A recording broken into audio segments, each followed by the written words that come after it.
Meghan Markle and Prince Harry's plan to leave the royal family has been blown wide open by a royal expert claiming the couple had been planning their exit for some time. The Duke and Duchess of Sussex stepped down as senior members of the firm and moved to the US in 2020. But author Andrew Morton, who has written biographies for royals including Princess Diana and Queen Elizabeth II, explained that the plan to leave was discussed more than a year before. Speaking to the Mirror's podcast, Pod Save the Queen, he said, Harry was having conversations in a London hotel with Oprah Winfrey back in November 2018, just 6 months after they'd been married. So they were thinking about a different direction of travel pretty early on. The irony is they had been given the keys to the first-class lounge when Prince Harry was given the position of youth ambassador to the Commonwealth. This was effectively the Queen's way of saying you do the rest of the world, leave William and Catherine to do the UK where they will eventually be the heads of state. Meghan and Harry's Oprah interview untruths exposed.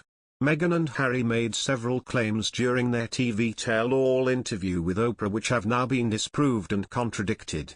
When Oprah Winfrey and CBS cameras were trained on Harry and Meghan, Duke and Duchess of Sussex last month, the couple wheeled out several eyebrow-raising claims that have subsequently come under intense scrutiny.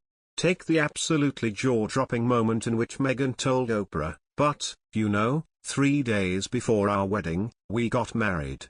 No one knows that. We called the Archbishop and we just said, look, this spectacle is for the world but we want our union between us. So, the vows that we have framed in our room are just the two of us in our backyard with the Archbishop of Canterbury." Harry added, "Just the three of us."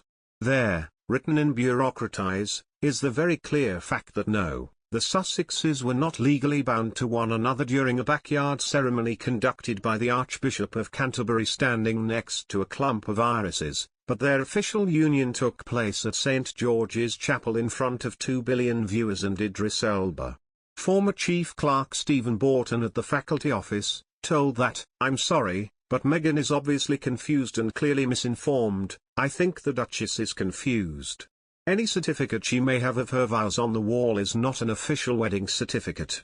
There are other instances where doubt has been cast over the couple's pronouncements.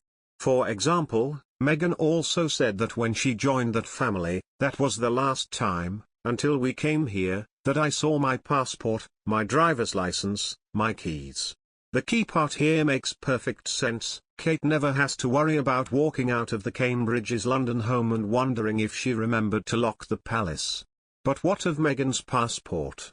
During the Duchess' 20-month royal tenure, she went on numerous international jaunts in a private capacity for holidays, a baby shower, to attend a friend's wedding in Rome, to the opening of Soho House in Amsterdam, to New York to see Serena Williams play in the US Open and to soak up the sun at Elton John's French $26 million French Riviera pile. The Queen is the only member of the royal family who can travel without a passport, all passports being issued in her name. So, how did the Duchess leave the country or enter another one?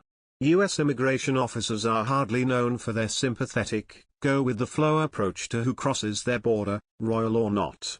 And it was not as if this interview was ever going to slip under the radar, a soporific endeavor in soft lighting and obsequious mutual self-congratulation.